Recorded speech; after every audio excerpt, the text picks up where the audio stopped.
Let's talk about Tim Walz, the governor of Minnesota. He dramatically announced that he would not be running for re-election this week and said pretty plainly that the reason was this fraud scandal that is engulfing his administration is the reason. He did say the buck stops with me. I agree with him on that.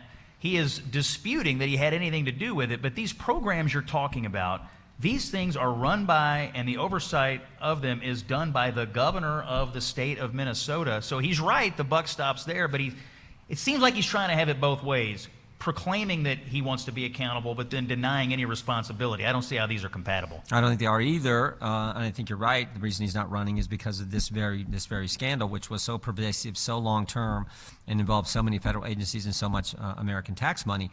So I think that's right. But remember, there was a meeting that took place, it's on video, between the Attorney General and folks who ran this program from the Somali community. They had this meeting, and after the meeting, 2 weeks later, the Attorney General starts getting campaign contributions from people in the meeting, people affiliated with the Feed Our Future program that was bilking millions of dollars from the taxpayer.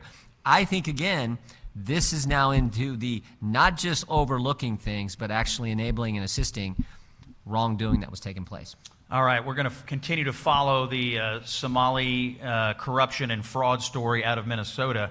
I happen to think this is going to expand to every state. I think if you look inside these blue states with blue governors all over the country, we're going to find similar kinds of fraudulent situations. I mean, already I think we know it's going on in California.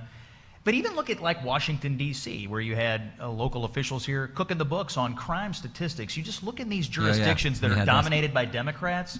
There's fraud, there's manipulation of data, and people look the other way. And now you and Chairman Comer and other members of the Republican House majority here, you're shining a bright light on it, and it seems like we have an administration that's willing to use the powers of prosecution to really hold people accountable. Yeah, and never forget what President Trump and Elon and others did when they started the DOGE effort. It was all part of this, and I think this is just a continuation of that process, getting to the bottom of these, when you're talking this kind of money that's going on out there. And one thing we should celebrate, the Corporation for Public Broadcasting is stopped. It's stopped. It's done.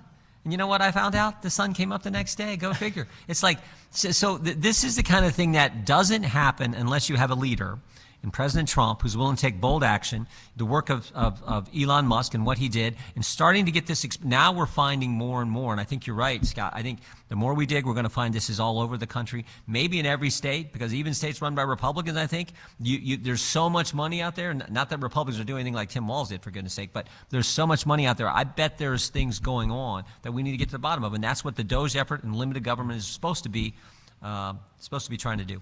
For full shows, live and on demand, it's Salem News Channel.